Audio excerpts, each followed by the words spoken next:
Can you introduce yourself to us and tell us how long you've been down? What's your name and how long you've been down? My name is L.J. Gistover-Hill. I've been locked up 43 years. What charge are you currently got over you? First degree murder. Okay. And what year was this? April 24th, 1979. Okay. Well, can you tell us how prison was in the 80s and maybe the early 90s compared to what it is today? It had made an entirely different change. The prison system now is not geared towards rehabilitation. When I first got locked up, there were more things in order for an individual to do, more classes, more different programs an individual can take so that he can make a reflection on himself, on his life. Now, there is nothing. The programs in which prisoners started, the state took them over just so they can get their own grant money when individuals are not learning anything, because now you got individuals coming in asking particular questions and don't know anything about the particular lifestyle or the different traumas that an individual went through in his life in order to put him in this type of position. Mm. And so now the prison system is more just, it's basically ran to the fact that when you get your time done. Right. The influx. I know it's an influx of gangbangers. Is there a disconnect between older prisoners and younger prisoners? It is, because when an individual such as myself needs to talk to the younger individuals that's in these groups, sometimes they look at individuals that, man, you don't know what we go through. But I'm the individual that I try my best to listen to what they have to say. Mm-hmm. So that therefore I can be of best assistance to them. Because if I don't assist them and teach them properly, because no one ever gave them this guidance, and if I don't do it, then they're going to create a condition that I have to live by in here. Right. Right. With that being said, when you went to prison your first time, what were some of the rumors you heard? What were some of the things they said you should expect when you go to prison? Homosexuality, you're going to see this, you're going to see all kind of the worst of everything. Mm-hmm. You know, don't borrow money from people, don't look in people's cells, don't mess with homosexuals, don't mess with this particular group of people, you know, which some of the stuff were true at that time. But I never shunned myself from an individual for what they do. They got to be held accountable for their actions. Mm-hmm. You know, I try my best to talk to everybody, so that therefore I can try to find myself being of a service to everyone. How was your conduct when you first came in prison? Were you wilding out? Were you just calm? Yeah, I had that wild taste in me. You know, truth being told, you know, you say something smart, you know, I went up beside your head. Right. But throughout time, I learned that wasn't getting me nowhere. Mm-hmm. I was just blessed that I knew how to defend myself. Right. But I also knew that one day I'm going to run up on somebody that's going to know how to defend themselves better than and me. those cells not but so much big, huh? I could stand in the middle of the room and touch both side walls with the palm of my hand. I hope y'all out there hear that, what he just said. I was also you mentioned something else about looking at other people's cells. I was telling them people that they didn't believe me. Like, oh, people get mad when you look in their cells when you walk past. I learned that lesson. You know, well, fortunately somebody told me. When you look at somebody else's cell, you either looking to steal something or you looking to do something to them. Which one is it? Right. What else is you got to be looking at somebody else's room? Because I'm a believer that this right here. If I'm doing something in my cell that's illegal, which I don't, but say I did, and then the police come by 5 minutes after you done looked at my cell, and they want to shake me down, the first thing I can think about what's going to come to my mind is you went down there and told on me. That's true. So if you don't never look at my cell, you don't have to worry about that. Right. And whatever I am doing in my cell, that's my business. It is. Now to backtrack a little bit, I got a little bit off because you was articulating stuff so well. Okay. Do you remember your first incident in prison where you had to use physical violence? Yeah, I did. Can you explain that situation to us a little bit?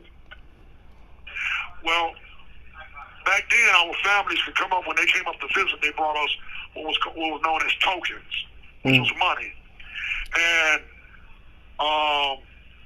my family came up. They brought me some tokens, and I turned around and put it on my desk and went to the shower.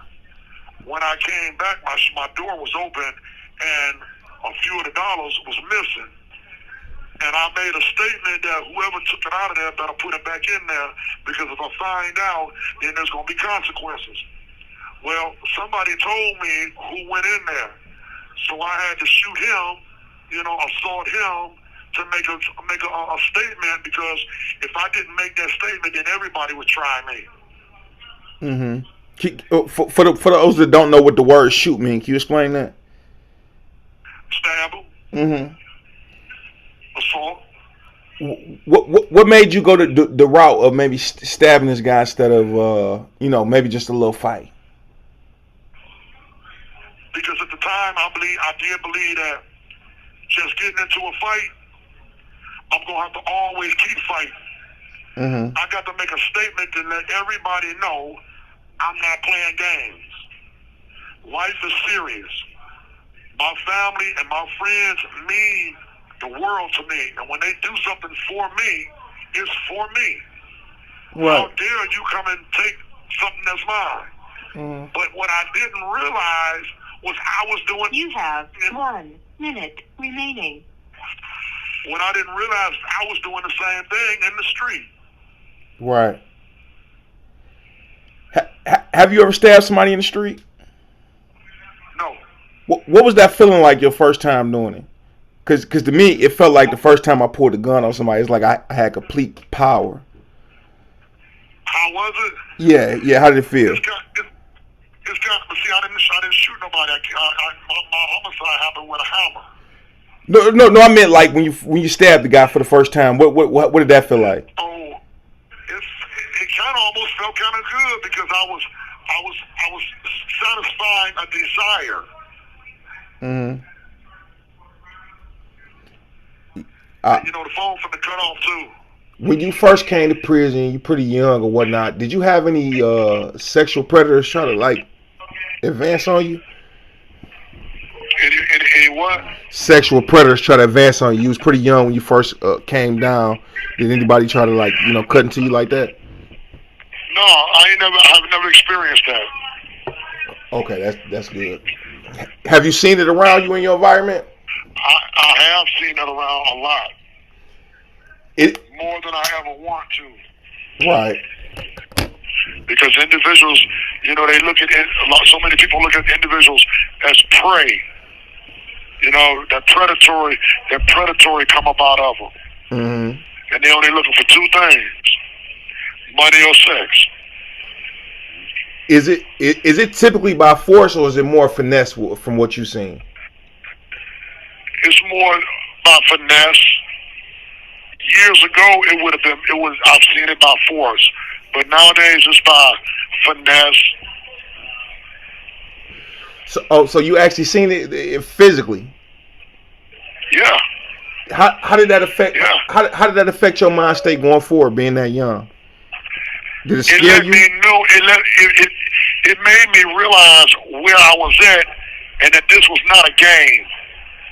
Mm-hmm. The individuals play for keeps. Right. In everything that they do. Mm-hmm. And most individuals, they brought some of what they did out in society in here. Right.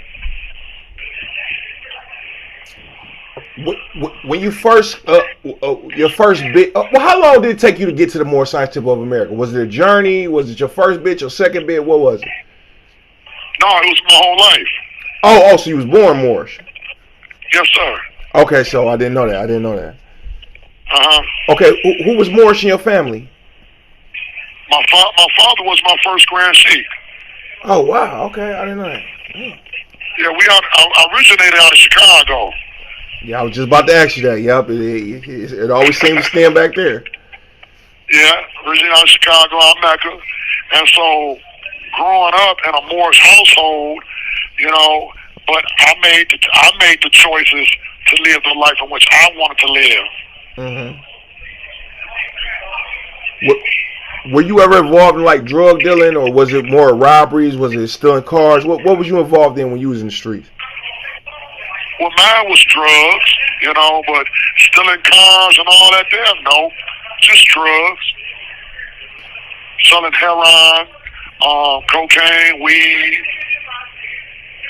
Speaking of that, I don't know if it's a big misconception or not. I'm just asking. What was crack cocaine? Was that a drug of choice for y'all back in the day that y'all used to put? Was it like a social drug? Like was it like marijuana back in the day? No, I was in here when crack cocaine came out. Oh, okay. When I was out there, what they did was similar to crack, was called freebasing. Mm-hmm. But that was among the European population, basically. So you never participated in it? No, not that. Was you a marijuana smoker? Yeah, I lit up. I burnt up a couple of forests. What about during those days? I'm assuming drugs was more prevalent back then. Did y'all get it in there back then? Yeah. Going to visit, moving through, you know, sell it in here, make your money, so you can replenish your high. Because sometimes, truth be told, a person needs to escape this reality. Right. If they allowed a little marijuana and maybe some cigarette smoking, that'd alleviate a lot of stabbings.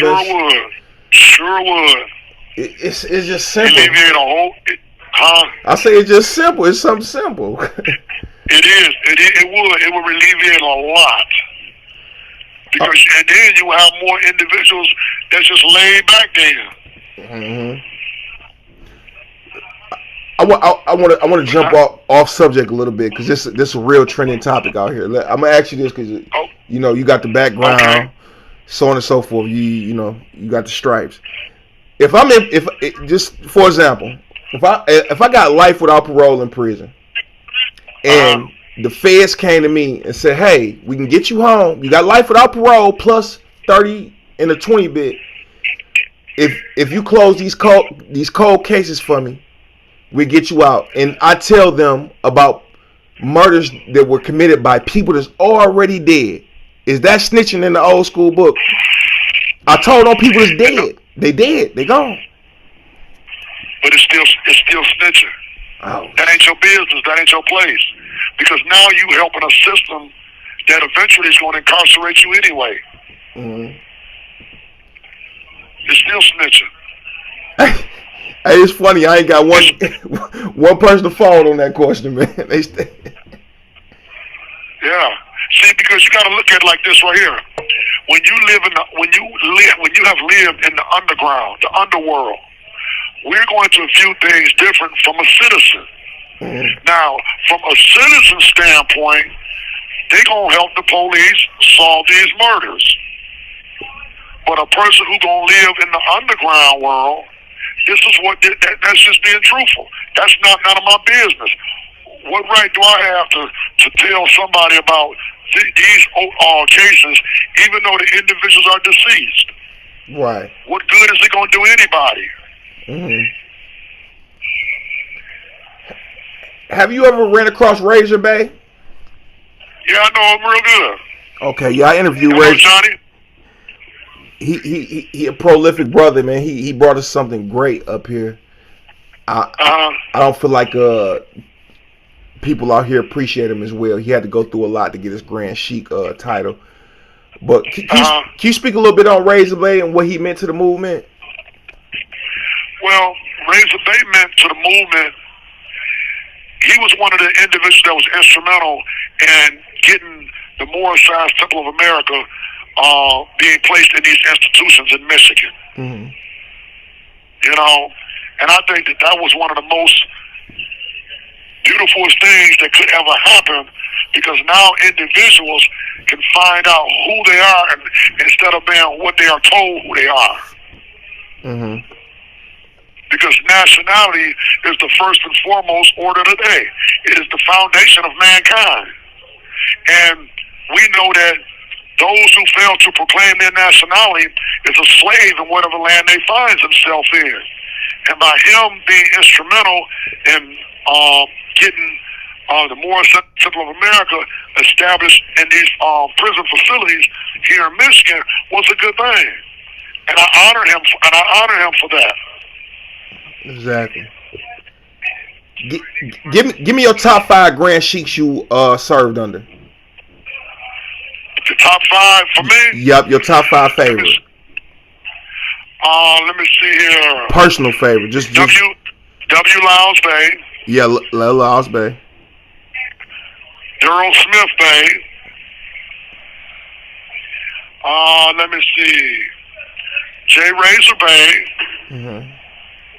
Of course. E. Dowdy Hill.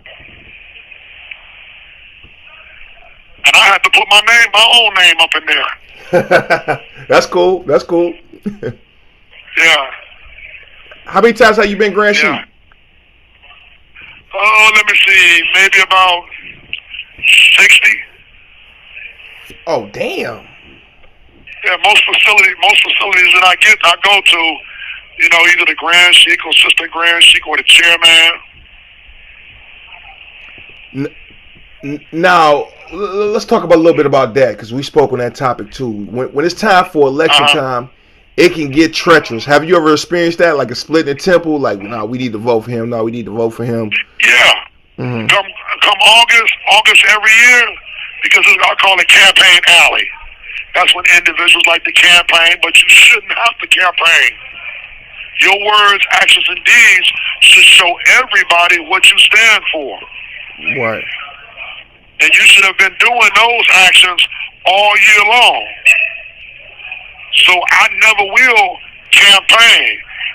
I feel that if the membership wants me there, they will place me there. Mm-hmm. And if they place me there, I'm going to give them my best. 100. Because I was telling guys, like, just from my experience, and I didn't do that long. I just maxed out on a 4-year bid. But when election time came around, you know, I was getting compliments out of nowhere. I was like, man, you tall, Bird Hill. You know, you wear your clothes. Like, damn. Like, is it? You don't have to campaign if we really want you there. But right, you don't. Mm-hmm. And I feel that I don't need a function in order to lead a group of Moors. Exactly. You know, I can do what I do from within the membership as well. It's just that I won't follow an idiot. Yeah. And so sometimes when I think that a person has accepted the nomination, and I know that he is not for the betterment of the temple, and someone nominates me, then I accept. Because I know that I'm going to outweigh his votes. Mm-hmm. Because we all know that Allah alone guides the destiny of this movement. And I've seen individuals get in the position of a acting Grand Sheik and do everything contrary. Right. And then I got to step up and be the bad guy and remove you from that function. Exactly. Nobody want to do that, but it got to be done sometime. Yeah. And I am that bad guy. Especially when I think that you try to lead everybody astray. Yeah, I heard. Your whole goal is financial. Right. because we know that a lot of times the glory and the shame has been misplaced. What do you think about the current state of the Moorish Science Temple of America? I think that it needs some work, but I think also too the work is going to be done from individuals who come from within here. Facts. Because, and I know that within the last 5 years, brothers have gotten out of here who are dedicated to the movement, and I think that they are buying their time in order to, get their status regained back into society. And so I think within a few more years, we will see a lot of different changes. Right. Now, the temple, it got a bit of tarnish on its name, and I noticed that a lot of guys know about it for maybe not so good deeds that haven't even been to prison yet. As far as the homosexuality thing, can you explain to the people that just my perspective for what I think of it? I'm not saying that this is true or not. I'm just asking you. A guy being gay, I don't think that's no worse than you killing somebody or you steal from somebody or so on and so forth. You have 1 minute remaining. There is nothing different. He's going to work out his life songs. Those are his life songs. Exactly. I treat nobody any different. You don't have to indulge in what somebody else is doing. Draw circles around your own passions and desires, and keep them within the bounds of righteousness. But you said with your first case, you wasn't in your right mind, right? Right. What was you going through? Life. Some of everything. Life. Sometimes when a male don't have proper parenting, even though when he's grown, he goes through things. And amongst us, sometimes we didn't know how to seek out for help for the problems in which we was having. Were you abused as a child? No. Okay. No. Just, problems with life, understanding things, always wanting the best of life, but not having the means or the education in order to get it. Well, okay, I get that. So with that being said, at the time of that case, have you ever been with a woman at that point, or was you in juvenile? What was going on in your life? I have been with plenty of women. But sometimes somebody can say something and just make you just snap and go off. So this particular person had tapped into your mental and made you snap out? Yeah. And she was older. What did she say to you? She told me that I was a low life and that I wasn't gonna never gain nothing in life. Just out of the blue, after I had already took her to go pick up her children and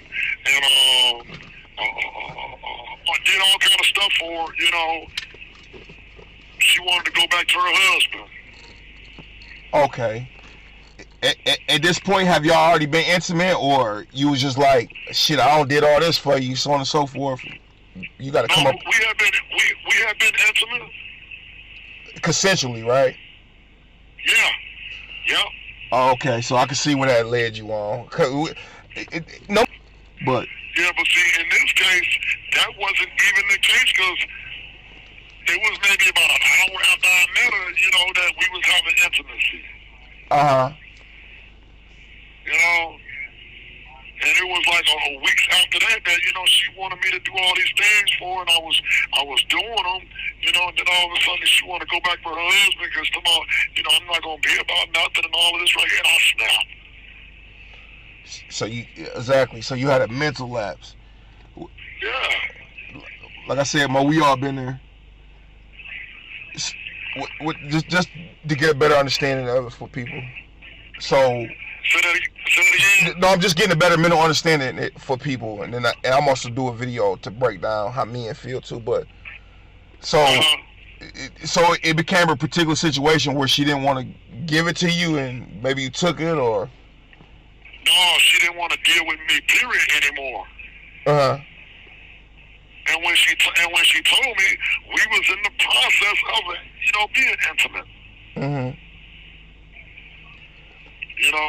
telling me to get my clothes on and get out of the house. Come on now. Right. So you said F that, just took it, so on and so forth. Yeah. Okay. So at least you was in a bad state. You was young. How old was you at the time? How old was you at the time? 19. 19. No, 18. You was 18. And this was in the 80s, right? Huh? This was in the 80s, right? Yeah. Okay. No, yeah. What made you take a plea? Because I knew that when she said no, I should have stopped. And deep down in my heart, when I looked inside, I knew that I was wrong. No matter what I was going through, I was wrong. And I felt that why put everybody through that process again when all I had to do was just go ahead and take that plea and say, okay, well, you was wrong. This is what I accepted the consequences, and I take full responsibility for my actions. Right. So you took full responsibility for it, knowing that you probably could have went to trial, and it could have beat it. Okay. So you took responsibility for it. So during that, so you went to prison. Were you targeted anything for what you've been in prison for, or what they tell you? No. Okay, so nothing happened to you in prison about that, or anything that made you more angry in life? No. I actually, being incarcerated, I found myself. I found out who I really was. Who I am. I had to grow up. Exactly. I had to learn how to be a man. Right. Exactly. And I like this feeling. Mm-hmm. It's the best feeling that I ever had in my life. And that's real. So another thing more I want to ask you. At one time in MDLC, somebody looked up. You were classified as a predator. Where did that come from? Right. Okay. Robbing individuals in here, doing all kind of crazy stuff in here. Anytime you are aggressive, okay? Anytime you are aggressive in here, and if you get found guilty for certain things, you become, they listed you as a predator. But also, too, that's also years later, I got that removed. Why did they classify you as a homosexual predator? Because of the things in which I used to do to them. I used to take their money. That was it. No sexual acts. You never forced nobody in sexual acts, or maybe consensual. No, just taking their money from them, making them do things that they say the strong are always gonna try to prey on the weak. What do you mean by making them do things they wouldn't normally do? Like, did you pimp them out? Wash clothes, go out in the visiting room, move drugs, wash your bowls. When you say go out in the visiting room, you mean like make them boof drugs in their cavities? Yeah. Okay. Yeah. You was getting money, basically. Yeah, well, I had to survive. Mo, I can't lie. I appreciate how honest you are and what how you are now than what you were. We all came into that situation where it's like, we gonna get this shit by all means, Yeah. By any means. And that's how it was. Now, were a majority Because, of these people were majority of these people European, white? yeah, Okay. yeah. At the time, you felt like maybe white people were maybe they were old that or dude. No, I was still angry from coming through the system. You know, and it wasn't nothing but white people, quote unquote white people, Europeans. It wasn't nothing but Europeans that was, it seemed like, had their foot, you know, on my neck. Mm-hmm.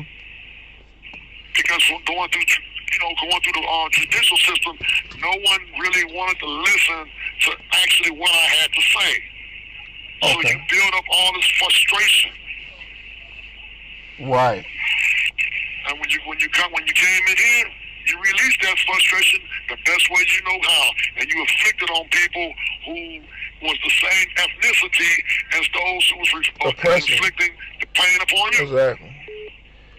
So Pussy, well, not Pussycat, but New York. I know you might probably familiar with him. He told me the same exact thing. The people that was inflicting the pain upon him, that's who he went after. So it all makes sense.